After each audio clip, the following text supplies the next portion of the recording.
வணக்கம் மக்களே, இந்த வீடியோவில் என்ன பார்க்க போகிறோன்னா பெண்களுக்கு ரூபாய் 2,00,000. ஆமாம் மக்களே, அது என்ன அப்படிங்கிற வீடியோவில் பார்க்க போகிறோம். நம்ம சேனலுக்கு யாராவது புதுசாக வந்தீங்கன்னா மறக்காமல் நம்ம சேனலை சப்ஸ்கிரைப் பண்ணி பெல் ஐக்கானை கிளிக் பண்ணி வச்சுக்கோங்க.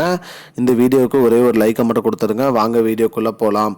பொதுவாக பார்த்திங்கன்னா பெண்களுக்கு அரசாங்கத்திலேருந்து நிறையா சலுகைகள் அறிவிச்சிட்டு வராங்க. அந்த வகையில் பார்த்திங்கன்னா நம்ம மாதம் ரூபாய் 20, அதாவது வருடம் 20 ரூபாய் செலுத்தினா போதும் 2,00,000 வரைக்கும் மருத்துவ காப்பீடு பெறலாம் அப்படின்னு சொல்லியிருக்காங்க. இந்த திட்டத்து பேர் பிரதான் மந்திரி சுரக்ஷா யோஜனா. இந்த திட்டத்தின் மூலியமா பார்த்தீங்கன்னா வருடத்திற்கு 20 ரூபாய் செலுத்தினா போதும் நம்ம 2,00,000 வரைக்கும் மருத்துவ காப்பீடு பெறலாம் அப்படின்னு சொல்லியிருக்காங்க. சந்தாதாரர் ஏதேனும் சாலை விபத்தில் இருந்தாலும் இதற்கு நமக்கு அந்த அமௌண்ட் நம்ம கொடுத்துருவாங்க. காப்பீடு திட்டத்தின் மூலியமாக 2,00,000 வரைக்கும் பெறலாம்னு சொல்லியிருக்காங்க.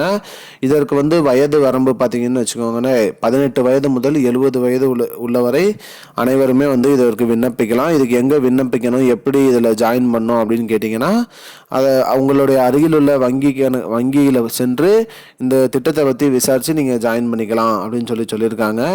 இதனால் பெண்கள் அனைவரும் பயன்பெற்று வராங்க.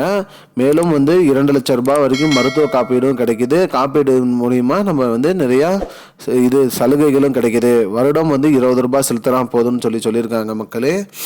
அதனால் தவறாமல் திட்டத்தில் பயன்படுங்க. 18 வயது முதல் 70 வயது உள்ள அனைத்து பெண்களுமே இதற்கு திட்டத்தில் ஜாயின் பண்ணலான்னு சொல்லியிருக்காங்க.